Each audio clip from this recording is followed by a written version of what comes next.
오늘 말씀을 계속 준비하다가 여러분들에게 근본적인 질문을 좀 한번 해보고 싶은 거예요. 왜 말씀을 여러분 가까이 해야 될까? 성경 안 읽고 말씀 가까이 안 하고 여러분이 이 땅을 살아갈 때 불편합니까? 그냥 오히려 더 편할 수도 있을 것 같아요. 그냥 살아가는 걸로 하면. 여러분들이 말씀을 안 읽고 어떻게 보면 말씀을 가까이 하지 않는 생활, 그러니까 말씀과 무관한 삶을 생활을 한다 치고 그게 여러분들의 일상에 어떤 뭐 한 축이 무너지거나 어떻게 보면 정말 불편하게 하는 제가 뭐 가래가 끼는 걸로 막 엮어가지고 기침할 때 힘든 것처럼 어떤 일상에 불편함이 생기냐는 거죠. 물론 우리가 영적인 예민함을 갖고 있는 청년들이나 저희는 마음의 그 공허함과 하나님과의 그 단절로 인해서 굉장히 괴로움이 있겠지만 일반적인 우리 삶에서 생각해 보면 말씀을 안 읽고 말씀 생활을 안 한다고 해서 여러분들이 불편할 건 없어요. 세상 살아가는 거에. 영적인 생활이나 뭐 이런 거, 기도 생활 이런 건 그럴 수 있지만 세상을 살아가는 학교 생활을 하고 직장 생활을 하는 거에 어려움이 실질적으로 오지는 않을 수 있다는 겁니다. 만약에 그런 사람들에게 말씀 읽자, 말씀 가까이 하자 한다면 사실은 설득력은 없을 수 있어요. 근데 크리스찬 청년들에게 왜 말씀 생활이 중요할까? 이 근본적인 질문을 좀 해보고 싶은 겁니다. 여러분, 우리가 고백하는 것은 주님은 말씀이십니다. 그리고 하나님, 그것은 주님은 곧 하나님, 하나님은 우리에게 말씀이세요.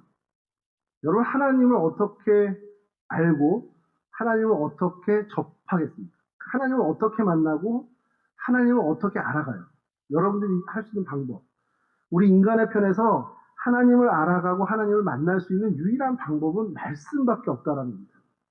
하나님은 곧 말씀이시기 때문에. 근데 이게 참 감사한 일인데, 이제 하나님 우리에게 말씀을 주시면서 나를 알아가고 나를 만나는 방법을 주셨단 말이에요. 하나님을 만나는. 근데 이게 하나님의 언어로 쓰였다면,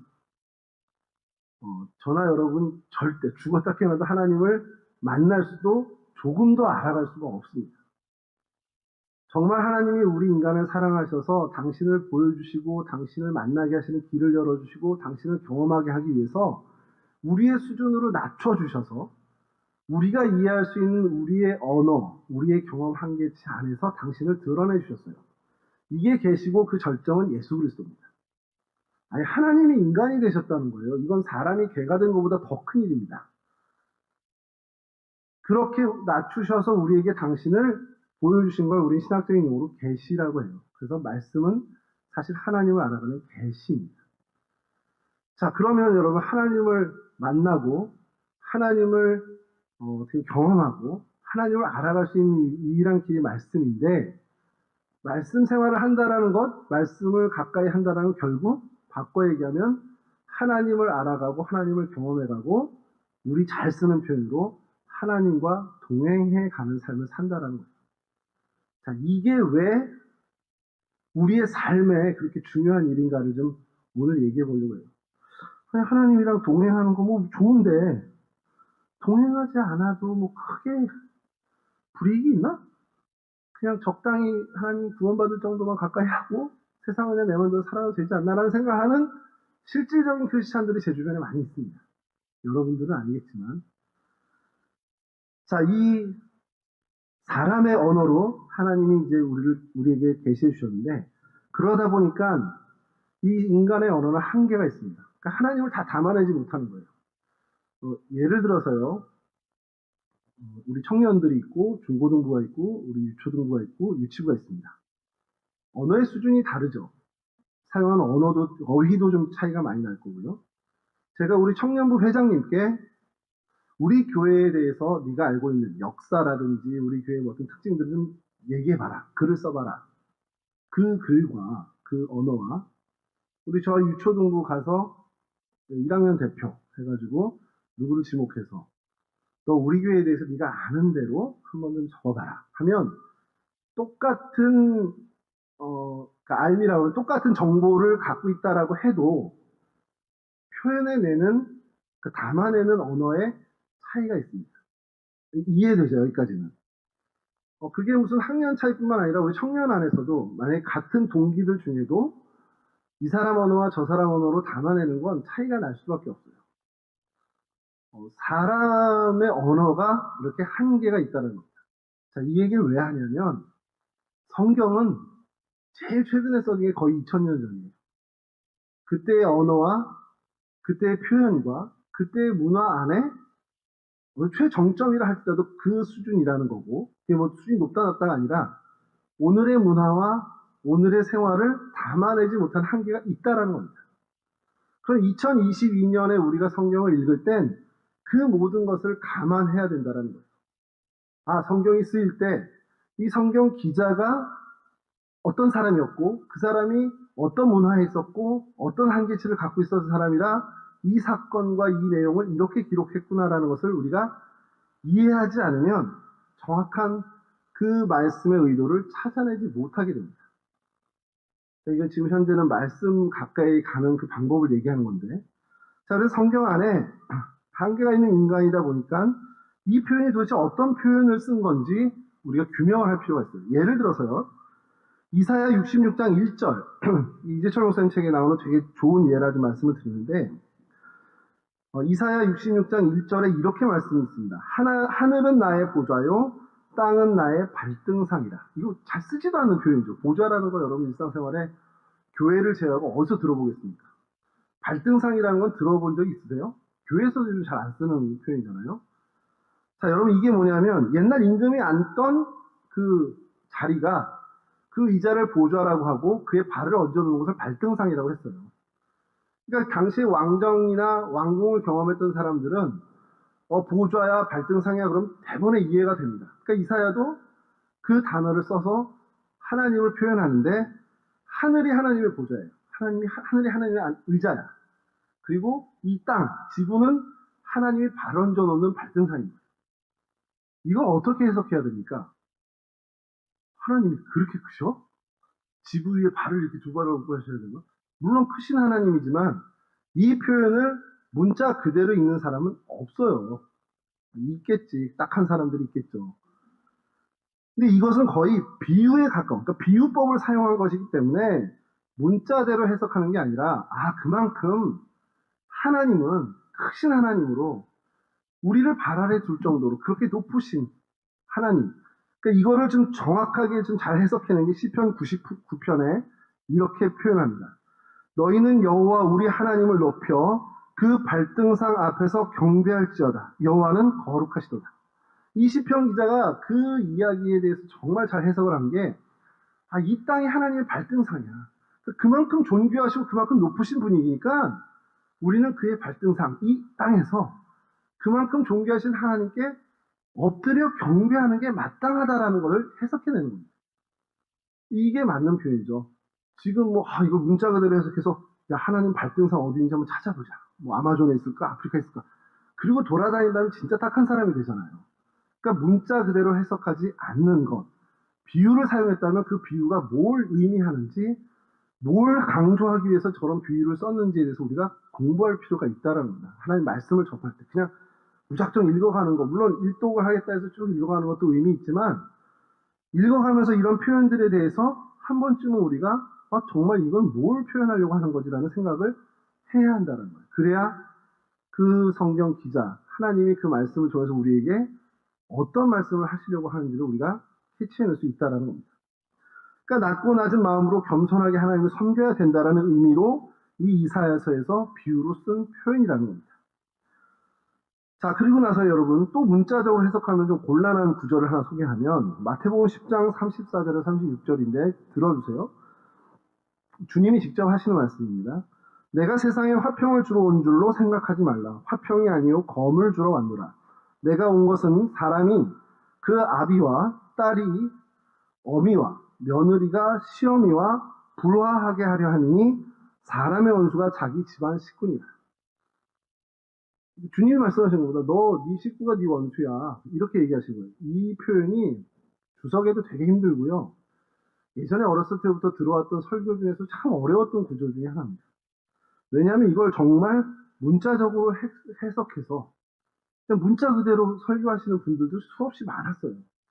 그래서 교회 다니는데 집에서 핍박받는다. 이걸 적용하면서 그렇게 얘기하시는 분들도 실제로 많이 있었습니다. 물론 의미가 어느 정도 일맥상통하지만 정말 이 마태복음 10장 30절에서 36절은 주님이 역설을 표현으로 한 강조를 위한 것이에요. 왜냐하면 우리 각자가 길이요 진리이신 생명이신 주님을 따른다면 그 길을 따른 사람들과는 불협화음이 나지 않습니다. 근데 진리를 따르고 생명이신 주님을 중심으로 살아가면 날마다 나를 부인하며 살아가야 하는데 그렇지 않은 사람은 날마다 자기를 부인하지 않아요. 그럼 이 둘의 길에선 결국 갈등이 일어날 수밖에 없습니다. 그 얘기를 하시면서 뭐냐? 내가 나를 부인하고 나와 갈등인 저 사람들을 수용한 어떤 그런 것들까지 내가 담아내지 않는 한 나는 검을 주러 오신 주님이 검을 준 것처럼 마냥 정말 검을 가지고 불화하는 사람으로 살 수밖에 없다라는 거예요. 그러니까 이 얘기는 뭐냐면 네가 진리를 따르고 생명이신 주님을 정말 따라가면 너를 부인하고 나를 지우고 저 사람을 수용하는 거잖아요. 거기까지 가지 않으면 그들과는 화평을 이룰 수 없다라는 거예요. 그러니까 너 화평을 이루려면 네가 너를 끝까지 철저히 부인하고 그들을 담아내는 삶을 살아야 된다라는 것을 역설적으로 가르쳐주고 계신 본문이라는 겁니다. 그러니까 내가 너 평화를 안 줄 거야, 너 불화하게 할 거야 라고 주님께서 그렇게 약 올리는 게 아니라 네가 나를 따른다고 하면서 너 스스로 부인하고 사람들을 수용하지 못하는 그 수준에 계속 머무르면 너는 나를 따른다고 하면서 계속 지옥 같은 불화 속에서 살 수밖에 없어. 그걸 넘어서기 위해선 네가 너를 부인하고 수용해내고 그 사람을 담아내는 삶을 살아야 너는 평화의 삶을 살 수 있다. 이 얘기를 강조하고 계시다는 거예요. 자, 이거를 또 예를 들어서 문자적으로 해석해서 나 우리 가족들이랑 관계 안 좋아. 뭐 주님도 말씀하셨는데 그렇게 합리화한다라고 하면 이것도 정말 어리석은 해석이 될 수밖에 없다라는 겁니다. 자, 그리고 마태복음 7장에도 여러분 잘 아시는 거 뭐 그냥 내용을 알려드리면 형제 눈 속에 있는 티는 보고 네 속에 있는 들보는 왜 못 깨달아? 이러면서 주님이 얘기하신 게 있단 말이에요. 이걸 문자적으로 한번 해석해보죠. 형제 눈에 티가 있죠. 있을 수 있죠. 사람 눈에 들보가 들어갈 수 있습니까? 들보가 뭔지를 모르죠. 이게 들보예요. 이렇게 기둥이 세워져 있고 가운데 이렇게 바로 연결된 게 들보입니다. 그러니까 지탱하는 거예요. 세상에 아무리 작은 건축물에 아무리 작은 들보라도 사람 눈에 들어갈 수 있는 크기는 없습니다. 그러니까 인위적으로 사람 눈에 넣어야겠다 만들지 않고는 없어요. 그럼 이게 문자대로 해석을 해야 되니까 그게 아니라 상대의 잘못을 보거나 내가 뭐 어떤 우리 안 된 일들을 대해서 상대에게 탓을 돌리기 전에 나를 먼저 돌아보라는 자기 점검을 이야기하는 사실 이것도 과장법을 가진 역설입니다. 그러니까 이 성경에 정말 요거를 너 스스로를 먼저 남 탓하는 네가 아니라 스스로 한번 나를 점검해야 되는 게 더 필요해 라고 강조하기 위해서 이 과장법을 쓰는 건데 이유는 뭐냐면 남 탓하는 나로 살지 말고 나를 점검해야 그럼 내가 이게 실수가 있었네 하고 나를 고칠 수 있는 사람이 된다는 거예요. 근데 여러분 보세요. 내 모습을 고칠 수 있고 그게 가능성이 있는 사람이 사실은 주님의 터치, 주님이 만지실 수 있는 사람이고 내 실수를 주님의 힘으로 인해서 고칠 수 있는 사람이 사실 주님의 힘으로 인해서 세상도 변화시킬 수 있는 사람이 될 수 있다는 거예요. 늘 상대에게만 모든 책을 돌리고 쟤 때문이야. 이거 나 때문에 하나도 없는 사람은 절대 자기를 고칠 수가 없어요. 근데 이게 내 실수가 있겠구나. 이거 나 때문이구나라는 것을 인정하고 그렇게 스스로를 주님의 은혜로 고칠 수 있는 사람은 주님으로부터 쓰임받을 수 있는 가능성이 커진다는 거예요. 주님은 그런 사람들을 가지고 세상을 고치시길 원하십니다. 그래서 이 들보 얘기는 주님께서 나를 점검하고 주님께 나를 내어 맡기고 주님 안에서 변화되는 삶을 살아야 되지 않겠냐라는 그 의미를 가진 그런 표현을 쓰는 거라는 거죠. 그리고 이제 이거는 이제 문자적이냐 아니냐인데 시대를 좀 담은 것이 있다면 여러분 로마서 16장 16절에 이런 얘기 있습니다. 너희가 거룩하게 입맞춤으로 서로 무난하라. 이게 뭐 그냥 우리가 성경 안에 있는 내용이니까 불편하지 않은데 이걸 오늘로 가져와 보세요. 서로 인사하는데 우리 악수하거나 요즘은 주먹 인사하잖아요. 근데 성령의 명령입니다. 이거 명령법으로 썼어요. 데살로니가서 5장에도 명령법으로 사도 바울이 쓰는데 너희 서로 입맞춤으로 인사해라. 이거는 그렇게 하시죠가 아니라 그렇게 꼭 해라예요. 여러분 오늘날 2022년에 일반 우리 공교회에서 입맞춤으로 서로 인사를 해요. 남자 간에든 남녀 간에든 여자 간에든 이거 큰일 나는 일입니다. 그래서 입구에 서서 제가 들어오는 분들한테 입맞춤 인사합니다. 저 다음날 바로 청양경찰서 가겠죠? 동대문경찰서. 이렇게 만약에 문자적으로 해석하면 이거는 한국 교회의 질서를 깨는 굉장히 해악한 일이 될 거예요. 그럼 이 성경이 뭐예요? 틀린 거예요? 그게 아닌 거죠. 로마 시대에는 계급사회였습니다. 신분제도가 있었어요. 그리고 거룩한 입맞춤으로 서로 문안하는 문화는 상류 사회의 문화였습니다. 근데 왜 바울이 명령을 했을까? 유일하게 교회 공동체 안에선 이 계급이 없었습니다. 그러니까 노비로 있던 사람도 하층민의 사람도 교회에 들어와서 상류층 사람들과 함께 어우러져서 밥을 먹고 함께 앉을 수가 있었습니다. 근데 문제는 뭐냐? 그 안에 여전히 차별이 있었고 여전히 구분이 있었다는 겁니다. 그래서 로마서를 통해서 또 데살로니가 교회를 향해서 사도 바울은 너희 그런 구분 두지 말고 서로 정말 존중하는 인사를 나누라는 거예요. 그게 당시의 문화는 입맞춤의 문화였고, 그러니까 본인은 뭡니까? 너 얘를 하층민으로 혹은 너의 노예로 여길 것이 아니라 너와 동등한 등가의 인격체로 보라라는 명령이에요. 그러니까 당시 시대와 상황적인 여건까지 고려해서 읽어야만 하는 본문입니다. 자, 이거를 아까처럼 말씀드린 대로 성경에 입맞추래. 그래서 교회학교 애들 막 서로 입맞추게 이러면 이제 잡혀가는 거죠. 자, 왜 자꾸 말씀을 읽는 이 방법에 대해서 우리가 이 얘기를 하냐? 말씀의 그 정신, 말씀 속에 담겨있는 진짜 메시지를 찾아내는 훈련을 하지 않으면 읽어가는 것은 저에게 큰 의미가 없을 수 있다는 겁니다. 그래서 이렇게 하는 것이 하나고, 또 근데 중요한 것은 그러면 목사님 성경에 있는 모든 내용들은 문자적으로 읽으면 안 되는 거예요? 근데 아니요. 문자적으로만 또 봐야 되는 게 있습니다. 자, 요거를 마무리하면서 말씀드릴 텐데, 시대나 문화 속에서 또는 어느 한계 있는 인간의 언어로 쓰여진 말씀 때문에 우리가 진위를 파악해야 되는 작업이 필요한 본문이 있는 반면에 정말 그 말씀 그대로를 받아들여야 하는 표현들이 있는데, 예를 들어서요.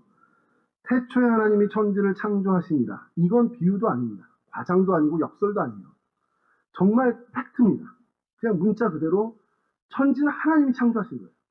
이건 정말 문자 그대로 받아들여야 되는 겁니다. 또 나는 전능한 하나님이라. 너는 내 앞에서 행하여 나를 완전하라. 이게 창세기 17장에 나오는 말씀인데 이것도 비유가 아니에요. 하나님은 정말 완전하신 분이기 때문에 우리도 그 앞에서 정말 온전히 행하기 위해서 애써야 되는 겁니다. 이걸 뭐 상징이다 혹은 역설이다 해서 하나님이 사실 완벽한 건 아닌데 우리 아버지가 약간 허세 부리듯이 야 내가 다 할 수 있어. 야 나 가오진이야. 뭐 이렇게 하는 것처럼 하는 거야. 이게 아니에요. 이 표현은. 제가 집에서 맨날 그러거든요. 아이들이 뭐 한 점 하는 거 제가 고쳐주면 야 이것들아 내가 가오진이야 이렇게 하는데 그게 뭡니까? 그냥 내가 다 고칠 수 있어 이런 허세잖아요. 고치기 뭘 고쳐요. 저도 다. 그럼 뭐 이게 돈 들일 일 하나도 없게.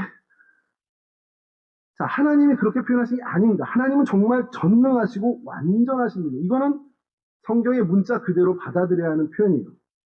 그리고 또 하나 이사야 43장에 대저 나는 여호와 내 하나님이요 이스라엘의 거룩한 자요 내 구원자입니다. 야 내가 몇 번 더 건져줬잖아. 나 구원자로 여겨. 이게 아니라 진짜 이스라엘 백성뿐만 아니라 우리의 구원을 하실 수 있는 유일한 능력을 가지신 분은 하나님이라는 겁니다. 대처할 수 있는 게 없어요. 그냥 정말 그 문자 그대로 읽어야 됩니다. 그리고 또 하나는 예수님에 관한 이야기인데 보라 처녀가 잉태하여 아들을 낳을 것이요 그 이름을 임마누엘이라 하리라. 처녀가 잉태한 상징이겠지? 아닙니다. 우리 기독교 신앙의 철저한 고백의 정말 핵심 중에 하나가 성령의 잉태입니다. 이거는요 그냥 정말 문자 그대로 담아내는 거. 그걸 우리가 수용해야 합니다. 베들레헴 에브라다에 너는 유다 족속 중에 작을지라도 이스라엘을 다스릴 자가 내게로 나올 것이다. 그의 근본은 상고의 태초이니라. 예수님이 베들레헴에서 태어날 것을 예언한 미가서 말씀입니다. 이것도요 베들레헴처럼 좀 볼품없는 도시에서 태어나겠지. 이 상징이 아니라 실제 베들레헴에서 천의 몸을 통해서 나오셨다라는 걸 얘기하는, 정말 문자 그대로 받아들여야 하는 내용이에요. 여러분, 공통점이 뭡니까? 하나님에 관해서 직접 서술한, 예수님의 이 땅에 오시는 초림에 대해서 직접 서술한 이 내용들은 많은 경우가 문자 그대로 담아내야 되는, 문자 그대로 수용해야 되는 이야기가 많이 있어요.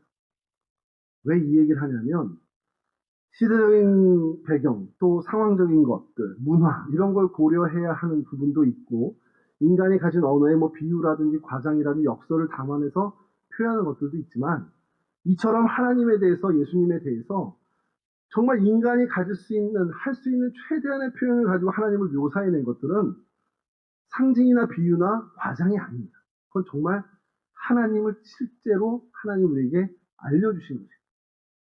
이거는 문자 그대로 받아들여야 돼요. 왜 오늘 본문하고 이 얘기를 하냐면, 오늘 본문에 예수님이 이 땅에 어떻게 오신다고 합니까? 11절을 다시 한번 제가 읽어드릴게요. 이르되 갈릴리 사람들아 어찌하여 서서 하늘을 쳐다보느냐? 너희 가운데서 하늘로 올려지신 이 예수는 하늘로 가심을 본 그대로 오시리라. 이건요, 상징도 비유도 아닙니다. 주님이 이 땅에 다시 오실 땐 지금 이 사람들이 목격한 하늘로 올리고 가신 그 본 그대로 오실 것이에요. 이게 뭘 의미하죠? 다시 천의 몸을 통해서 오시는 게 아니라는 겁니다.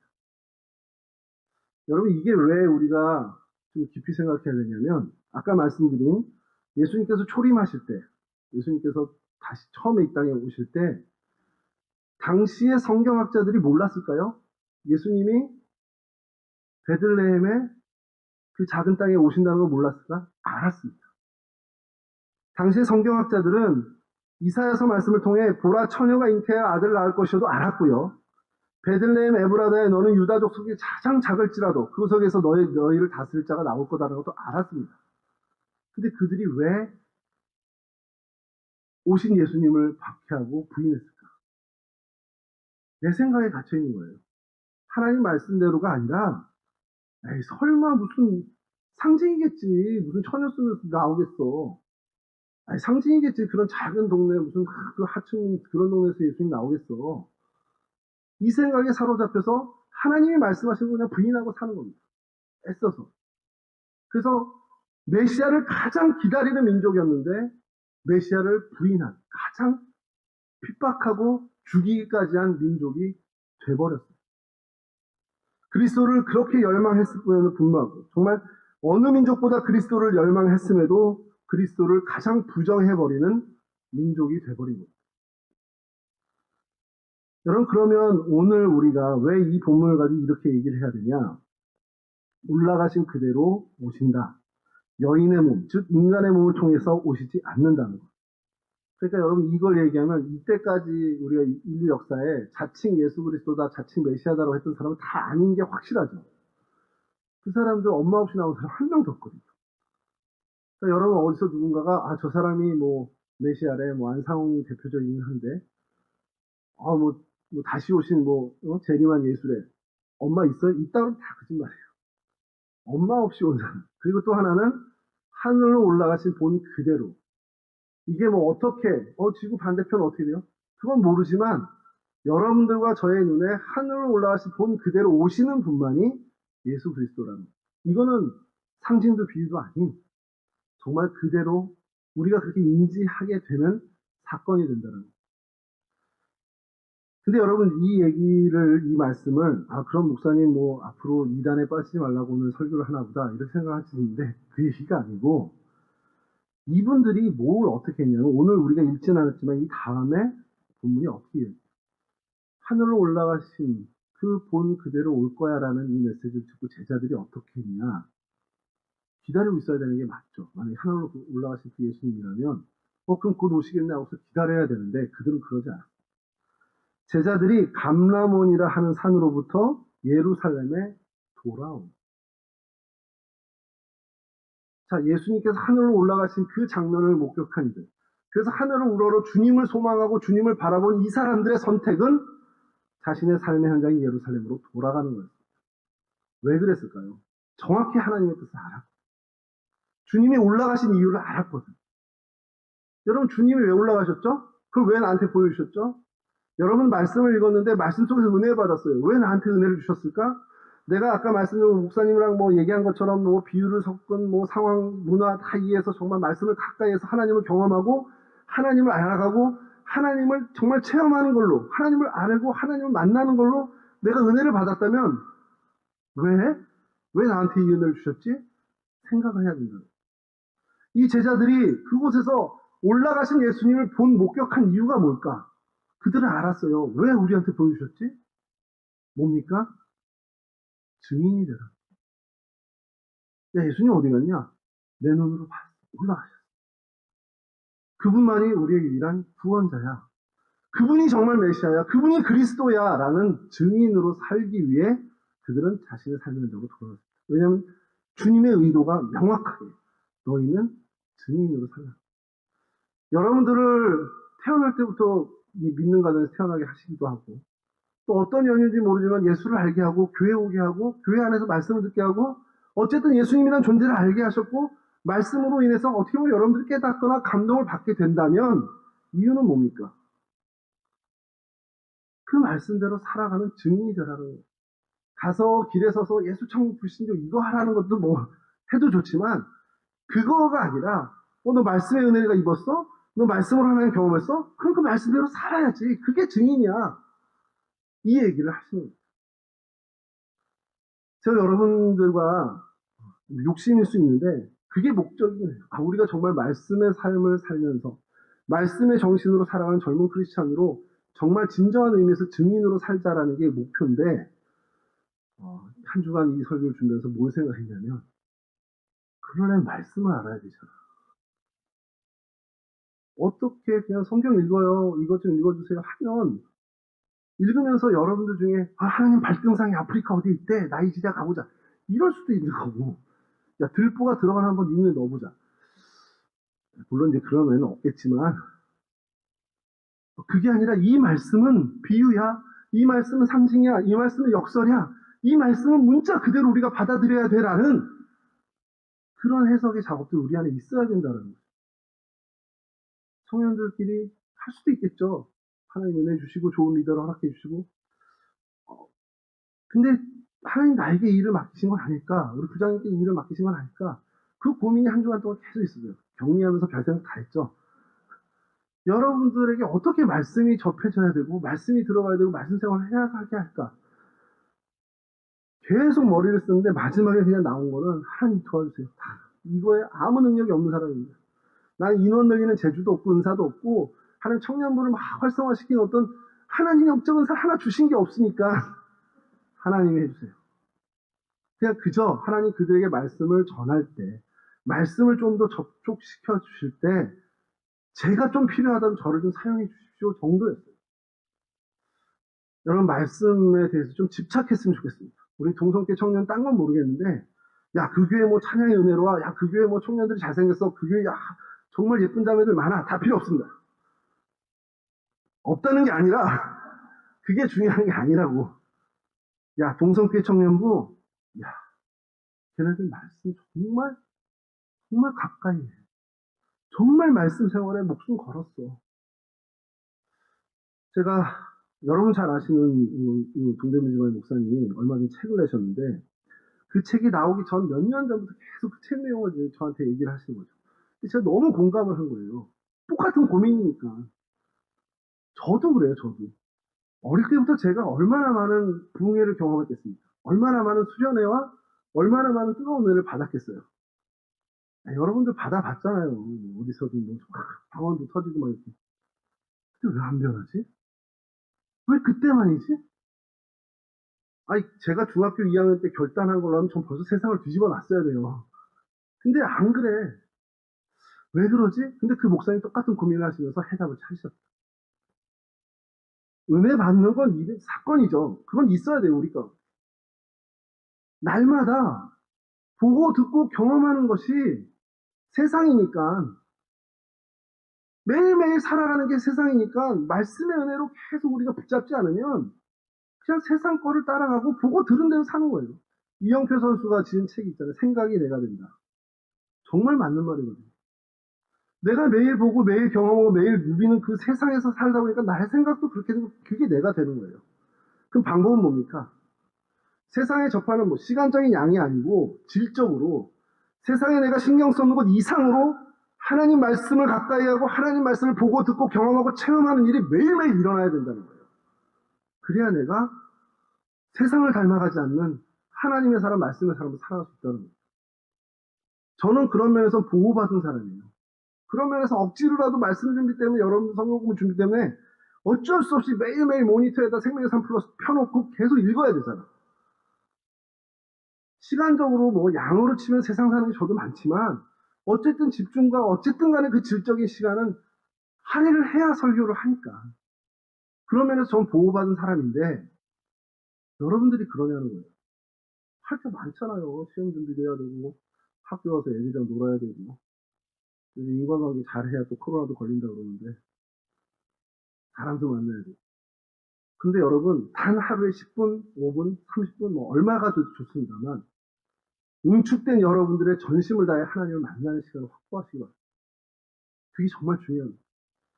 그래서 다음 주부터 우리가 다시 새신자만 시작할 텐데 숙제를 좀 많이 드릴게요. 한 주간 동안 좀 생각하고 고민할 수 있겠습니다. 우리 그렇게 좀 갔으면 좋겠어요. 그래서 정말 우리 동성교회 공동체가, 청년부 공동체가 정말 말씀으로 정말 하나님을 만나고 말씀으로 하나님을 경험하고 말씀으로 하나님을 알아가고 그래서 여러분들의 삶이 말씀으로 살아가는 말씀의 증인된 삶이 되는 것을 위해서 우리가 최고의 힘을 한번 발휘해 보셨으면 좋겠습니다. 8월 24일에 우리 윤우가 다시 돌아간다고 하니까 마음이 계속 급해져요. 점점. 가기 전에 뭔가 우리가 해야 되지 않나? 수련회도 해야 되나? 가기 전에 뭔가 큰 은혜를 좀 심어줘야 되는 거 아닌가? 그건 제 이제 약간 아버지 같은 마음이고 하나님이 책임지실 겁니다. 근데 여기서 그가 동성교회 청년부를 위해서 계속 기도하고 마음을 가질 수 있도록 우리가 함께 이 말씀을 한번 같은 교집합을 좀 만들어 봤으면 좋겠습니다. 이 귀한 일들을 위해서 여러분 함께 힘써주시고 함께 노력하고 함께 기도하며 동행하는 저희 모두가 되기를 주님의 이름으로 간절히 축원합니다. 네, 잠깐 기도하겠습니다. 참 좋으신 하나님 감사합니다. 우리 가운데 정말 하나님을 알게 하시는 길을 허락해 주시니 감사합니다. 하나님 우리의 언어로 하나님을 표현해 주시고 그래서 하나님 정말 하나님을 알 수도 없는 정말 미천한 저희들인데 하나님을 알아갈 수 있는 길을 열어주시고 방법을 알게 해주시니 감사드립니다. 그 말씀 더욱더 붙잡게 해주시고 그래서 하나님 말씀이신 주님과 날마다 동행하고 말씀의 정신으로 살아가 정말 우리에게 구원을 주시고 우리의 참 소망이 되신 예수님을 정말 증언하는 증인으로 그 말씀의 삶을 살아 증언하는 저희들이 될 수 있도록 도와주시옵소서. 특히 우리 젊음의 날에 이 일에 힘을 가하기 원합니다. 하나님을 경험하는 고로 하나님의 은혜로 살아가는 자들 되게 하시고 내 힘과 능력이 아닌 성령의 권능으로 하나님의 능력으로 살아가는 거룩한 하나님 백성들 될 수 있도록 보다 더 말씀에 집중하는 보다 더 말씀을 살아가는 우리 청년들 모두가 될 수 있도록 도와주시옵소서. 그래서 우리 동성교회 청년부 공동체가 말씀에 있어서는 하나님 세상의 어떠한 이들보다도 승리하는 인생을 살아가는 그러한 말씀의 사람들로 굳건히 설 수 있도록 도와주시옵소서. 감사하며 예수 그리스도 거룩하신 이름으로 기도합니다. 아멘.